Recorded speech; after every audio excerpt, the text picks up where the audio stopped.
This is the Winco acero 12-inch chef knife. I've had this knife for well over a month now. I've been using it regularly and I'm very happy with it. When you have to chop up a bunch of carrots or a bunch of potatoes, large foods, this knife really shines. Now before I continue, I will say this, it is not for everyone. You see a knife this large, look at the size. Something so big it's not going to fit in most knife blocks. You're going to need an extra large cutting board. To maintain your edge, you're going to need an extra large honing steel, at least 14 inches, 2 inches bigger than the knife. You've got some extra complications. You're probably going to need to find a space to keep it, probably in a drawer. And when you have a small task like making dinner for yourself or a few folks and only a few things need to be chopped up, this is overkill. What I don't want to happen is you getting this knife and then it's sitting in some drawer never to be used. Now in this review, I'm going to be talking about 4 things. First, I'm going to give you an overview of the specifications of this knife. Afterwards, I'm going to talk about functionality. How does this knife perform? Third, I'm going to talk about fit and finish. This knife is not ready to use out of the box. There are a couple issues with it. And you're going to need to take care of them before you're going to be able to use this effectively. And fourth, I'm going to talk about value. Is this knife a good deal? So let's get started with the specifications. This knife measures in at 17.5 inches overall length and a 12-inch blade length, which is what we expect. We can see that the knife itself is a little bit wider than your standard 8-inch chef knife. It's just over 2 inches, about 2 1/8 inch width. You can see that this knife has a bolster. When a knife has a bolster, it's pretty much guaranteed that it's a forged steel knife. We can see that it's one piece. It was made from one billet of carbon steel, which was then machined into the shape of the knife. We've got a nice full tang over here. A full tang is very important on a knife because it just means it's so much more durable. You can see that the metal goes all the way past to the end of the handle. When you're holding it, it's just far more solid. Let's take a look at its weight.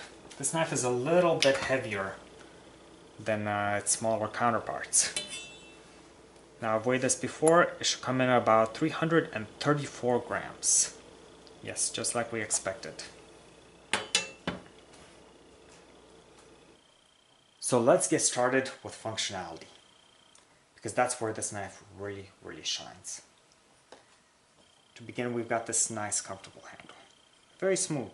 I don't have any issues with this one out of the box. Now, the width of this blade is a little bit higher than what you'd expect for smaller chef knives, but it's perfect for a 12-inch one. You see, it allows you to do larger rocking motions, which again is great for those larger foods. Now this knife is heavy, like I mentioned before, and yet when you're working with it, it doesn't feel too bad, just because you're using your board to kind of prop up the front of it.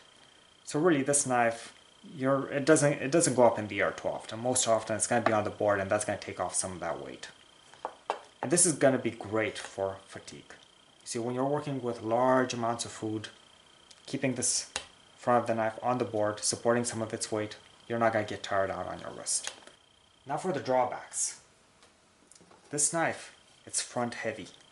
The balancing point is not over here. The balancing point sits right over here. And the blade, which you kind of expect to be stiff, it does flex a bit, but in practice, you see it does flex a little bit.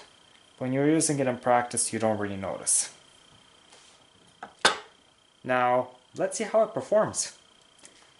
See, tonight I was going to make some oven fries. I had some potatoes sitting here in some cold water, and now we are going to chop these up. Now my cutting board is on a towel, so it's nice and sturdy. It's not going to move around too much. So let's get started. I'm just going to chop off here so I have a stable surface to work on.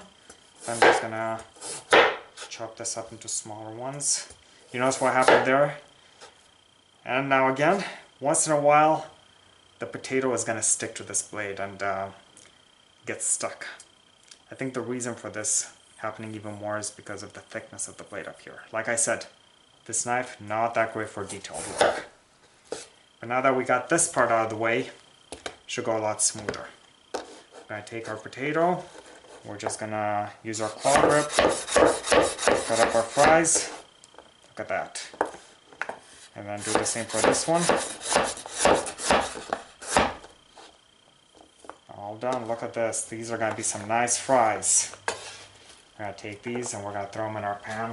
We're going to toss these in the oven in a little bit. Now, as you saw, chopping fries with this one is pretty easy. But what if I want to do something a bit trickier? Well, since I'm making fries, I'm thinking maybe I'll make a couple of potato chips as well. Some fresh homemade ones. Well, just like before, I'm going to chop off the bottom of the potato, chop off the side here to get us started. And I'm hoping you can see this. But here, when I'm doing my potato chips, I really have to raise the knife a lot higher. And this is going to be a lot more difficult to do with your smaller chef knife. But look how nicely this rocks. Take a look at these potato chips over here. Look at this. Nice and thin. You have perfect control on how you're working with this. Now, let's do a little comparison now. Using your 8-inch knife. Oh boy, see? You can already tell how I'm having a problem, you see? I'm trying to raise this knife, this 8-inch knife, to cut my potato chips.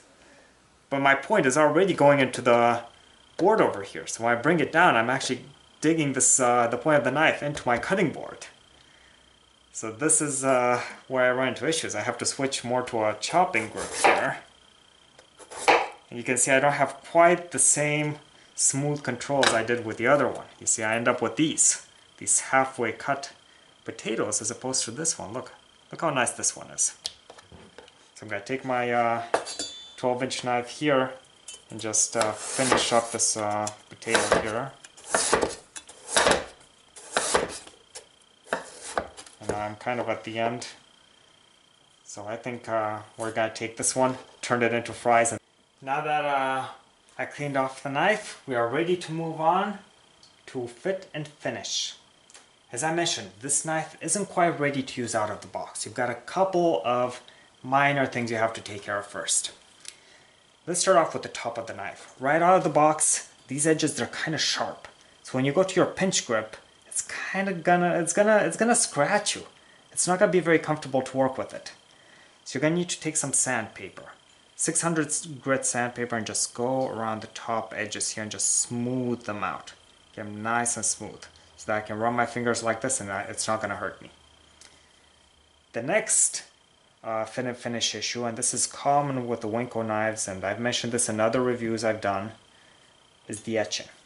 Now the etching on some of these, not all of them, but the etching on some specific knives, and this one had this problem, is very, very rough. And this is a big problem for when you're using your claw grip, you see, because you're rocking the knife back and forth and this etching is scratching up against your knuckle and it's going to take off your skin. It's that rough. So after you finish smoothing off the top with that sandpaper, go on and just smooth this area out. And unfortunately that's going to scratch up the nice mirror finish on the blade. You can go and polish it up later if you really want to. But unless you do this, and you have one of those knives that has the etching issues, it's gonna take a toll on your hand. I would say the knife is not usable until the etching is smoothed out. The next issue that I've noticed with this knife, and again it's common with a lot of these Winco knives, if we take a look at our cutting board here, we see that this bolster here got a little bit of clearance between the blade, and this is going to be very hard to see. Between the bottom edge of the blade and the board, this bolster here is sitting a little bit low.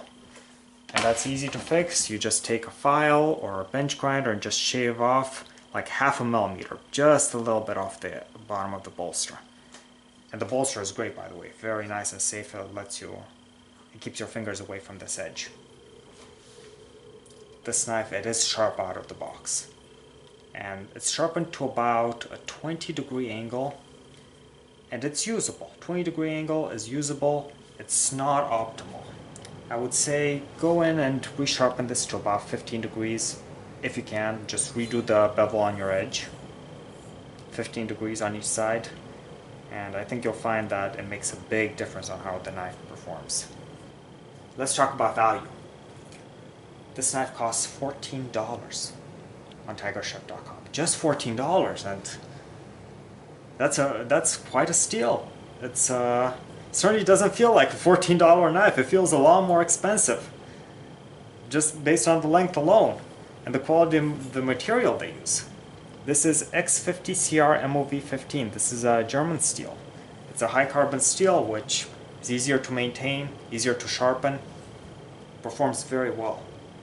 And for the price, you're gonna have a hard time finding another 12-inch knife that's anywhere close to this. I certainly haven't seen one. To sum up this review, I definitely recommend this knife. This is an excellent bargain. Great value, performs very well. It's got some fit and finish issues and the balance isn't quite great. But keep in mind, this is going to stay on the board, so the balance is less of an issue. Make sure you understand what you're buying. Like I said at the beginning of this video, this knife isn't for everyone. It's longer than most people need. And if you're looking for a great chef knife to use at home for the occasional task, there's a Winco acero 8-inch knife, also available on Tiger Chef, and that one is an excellent knife. Great choice. I highly recommend it. But if you need something bigger and you understand the additional work that's going to go into maintaining a 12-inch chef knife and the additional complications that come with it, this is an excellent bargain for you. This I can't recommend it more. I hope you found this review helpful, and please leave comments, ask me questions, and I will do my best to get them answered.